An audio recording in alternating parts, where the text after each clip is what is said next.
একটি গ্রামের শেষ প্রান্তে বাস করত অশোক, তার স্ত্রী ও তার ছেলে। তাদের খুব অভাবে সংসার চলছিল। একদিন অশোকের স্ত্রী অশোককে বলল, আকাশের বাবা, আজকেও উনুনে তেমন কিছু দেয়ার মতো নেই।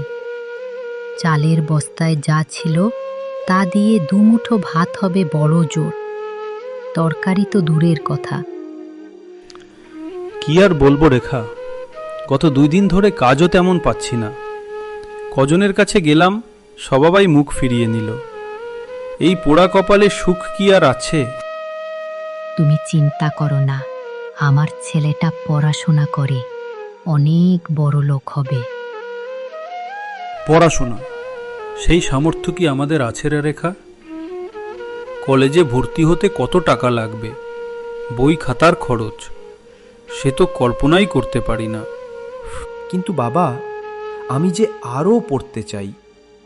আমার বন্ধুরা সবাই বিশ্ববিদ্যালয়ে ভর্তির প্রস্তুতি নিচ্ছে।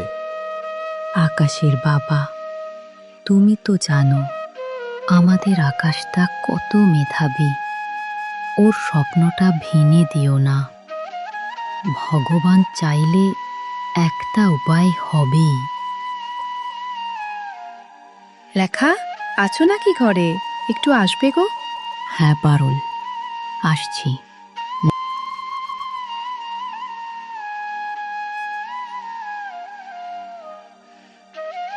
কি রাখা, সকালে মুখ ভার কেন? অশোক দাদা কি এখনো কাজ পাননি?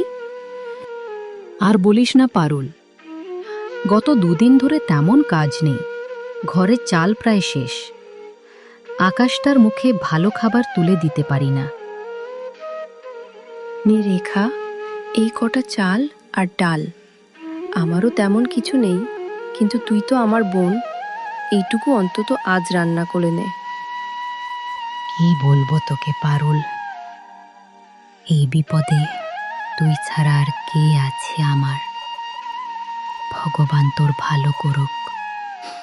কাঁদিস না লেখা, ভগবান আছেন, দেখবি একদিন সব ঠিক হয়ে যাবে।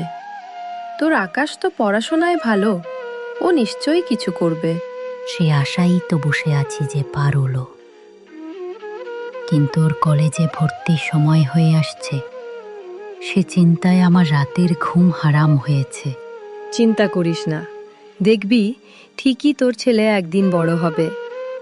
আমার আবার একটু তাড়া আছে, আসি তাহলে।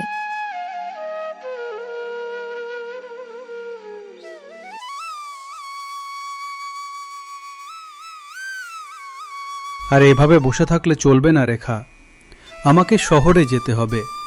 যদি কোনো কাজ পাই তবেই আমাদের কপাল ফিরতে পারে।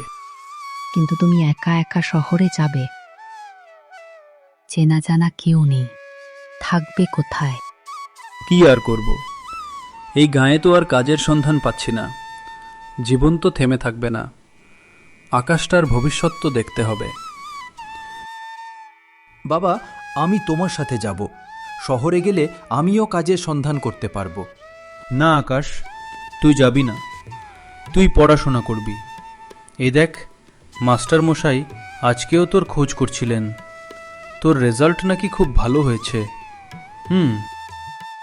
হ্যাঁ আকাশ, তোর বাবা ঠিকই বলছে। তুই পড়াশোনা ছাড়িস না। আমরা না হয় কষ্ট করলাম, কিন্তু তোর স্বপ্নটা পূরণ হওয়া চাই।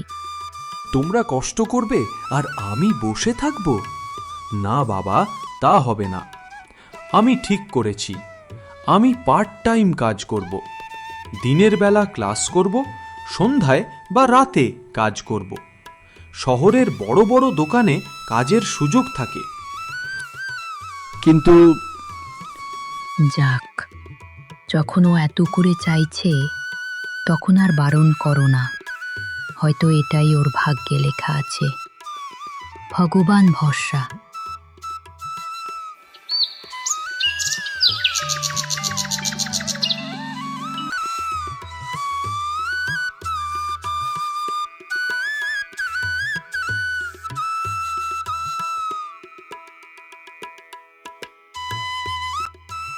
শহরটা কত বড়, কোথায় যে কাজ খুঁজবো, কোথায় থাকবো কিছুই বুঝতে পারছি না। চিন্তা করো না বাবা, আমরা নিশ্চয়ই একটা উপায় খুঁজে বের করব। চলো প্রথমে একটা থাকার জায়গা দেখি। অনেক খোঁজাখুঁজির পর তারা একটি বস্তির এক কোণে ছোট একটি ঘর ভাড়া নেয়। অশোক রায় একটি নির্মাণাধীন সাইটে দিনমজুরের কাজ পান। আকাশ দিনের বেলা কলেজে ভর্তি হয় এবং সন্ধ্যায় একটি খাবারের দোকানে ওয়েটারের কাজ নেয়। সারাদিন হাড়ভাঙা খাটুনি, কিন্তু মাস শেষে যেটুকু হাতে আসবে তা দিয়ে কি তোর কলেজের খরচ চলবে আকাশ? চলবে বাবা, আমি তো ওয়েটারের কাজ করছি, সেখান থেকে কিছু টাকা আসবে, আর টিউশনিও খুঁজছি। দেখবে সব ম্যানেজ হয়ে যাবে।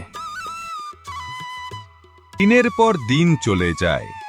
বাবা ছেলে দুজনেই অক্লান্ত পরিশ্রম করে। আকাশের পড়াশোনা এবং কাজ দুটোই সমান তালে চলে।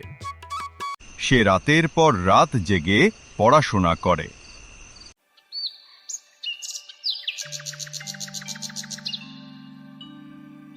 একদিন সন্ধ্যায় আকাশ যে রেস্টুরেন্টে কাজ করে সেখানে একজন ধনী মহিলা আসেন। ম্যাডাম, কি খাবেন? তোমাকে তো আগে দেখিনি এখানে, তুমি কি নতুন? হ্যাঁ ম্যাডাম, আমি নতুন। এখানে পার্ট টাইম কাজ করি আর পড়াশোনা করি। ওহ, তাই নাকি? কোন কলেজে পড়ো? সিটি কলেজে। এবার ইন্টারমিডিয়েট পরীক্ষা দেব। তোমার পড়াশোনার খরচ চলে কিভাবে? এই কাজ করে তো বেশি টাকা পাওয়ার কথা নয়। আমার বাবা দিনমজুরের কাজ করেন। আমরা অনেক গরিব, কিন্তু আমি পড়াশোনা ছাড়তে চাই না, তাই কাজ করে নিজের খরচ চালাচ্ছি। তুমি কি কখনো স্বপ্ন দেখো একদিন অনেক বড় হবে? হ্যাঁ ম্যাডাম, আমি সব সময় এই স্বপ্ন দেখি। আমি অনেক বড় ইঞ্জিনিয়ার হতে চাই, বাবা মাকে একটা ভালো জীবন দিতে চাই। বেশ, আমার সাথে একটু বসবে, আমার কিছু কথা আছে তোমার সাথে।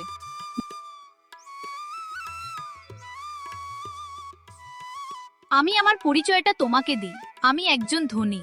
আমি তোমার কথায় মুগ্ধ হয়েছি আকাশ। আমি তোমাকে সাহায্য করতে চাই। সাহায্য? কিন্তু কেন ম্যাডাম? কারণ তোমার চোখে আমি আমার নিজের তারুণ্য দেখতে পাচ্ছি। আমি নিজেও খুব গরিব পরিবার থেকে উঠে এসেছি। আমি জানি সঠিক সুযোগ পেলে তুমি অনেক কিছু করতে পারবে।